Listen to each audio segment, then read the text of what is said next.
Hello viewers. So অনেকের এটা প্রশ্ন হয়ে থাকে, তো সবসময় এ বিষয়ে কথা বলা হয় না। ফ্রিল্যান্সিং এর জন্য কোন ধরনের ল্যাপটপ বেশি মানে বেস্ট হবে। এখন বিষয় হচ্ছে আপনি কি ধরনের কাজ করবেন এটার উপর নির্ভর করবে যে আপনি কি ধরনের ল্যাপটপ নেবেন। যেমন একজন ডিজিটাল মার্কেটিং হিসেবে যদি কেউ ফ্রিল্যান্সিং করে তাহলে কিন্তু তার হাই কনফিগারের প্রয়োজন হয় না। সে ক্লায়েন্টের কাছ থেকে টাকা নিবে কার্ডে এবং সে পোস্টটা বুস্ট করবে। ডিজিটাল মার্কেটিং মানে উনি যে এরিয়ার মধ্যে পোস্টটা অ্যাড করবে ওই এরিয়ার মধ্যে ওই এরিয়া সিলেক্ট করে পোস্ট করে দিবে। এটার জন্য কম্পিউটারের হার্ডওয়্যার সিস্টেমে খুব একটা চেঞ্জের প্রয়োজন আসে না।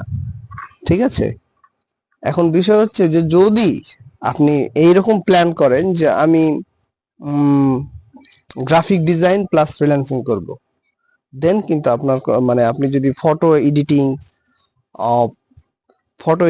প্লাস সফটওয়্যার এডিটিং এসব বিষয়ের উপর যদি কাজ করেন তখন কিন্তু আপনার কম্পিউটারটা হাই লেভেলের নিতে হয়। এই কনফিগারে মানে আপনার 12 জিবি র্যামের প্রয়োজন হবে।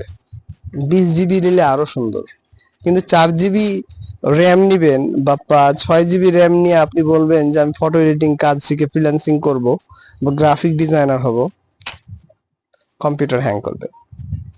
সো কি ধরনের কম্পিউটার কিনবেন ফ্রিল্যান্সিং এ এটা হচ্ছে আপনার কাজটা সিলেক্ট করবে। ঠিক আছে, আগে আপনাকে কাজ সিলেক্ট করতে হবে যে আমি কোন কাজটার মাধ্যমে ফ্রিল্যান্সিং। এখন অ্যাফিলিয়েট মার্কেটিং এ তো হাই কনফিগার না, নরমাল একটা পিসি হলেই চলে।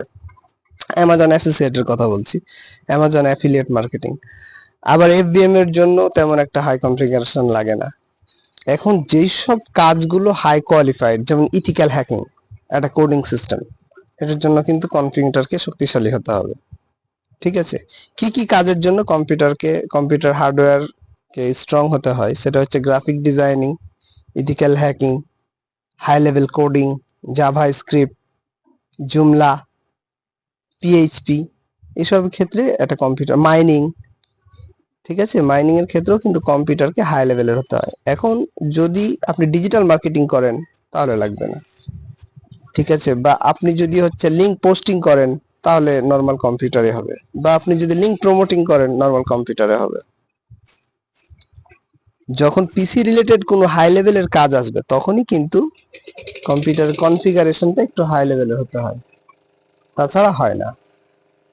সো আপনি কমেন্টে জানাবেন যে আপনি কি ধরনের কাজ করতে চান, আমি আপনাকে বলে দেবো যে ওই ধরনের কাজের জন্য কি ধরনের ল্যাপটপ বা কম্পিউটার লাগবে। আর কম্পিউটার কিনবেন না, ল্যাপটপ কিনবেন, কারণ হঠাৎ আপনি এক জায়গা থেকে আরেক জায়গায় নিয়ে যেতে পারবেন ল্যাপটপকে, হ্যাঁ, কিন্তু কম্পিউটারকে নিয়ে যেতে পারবেন না।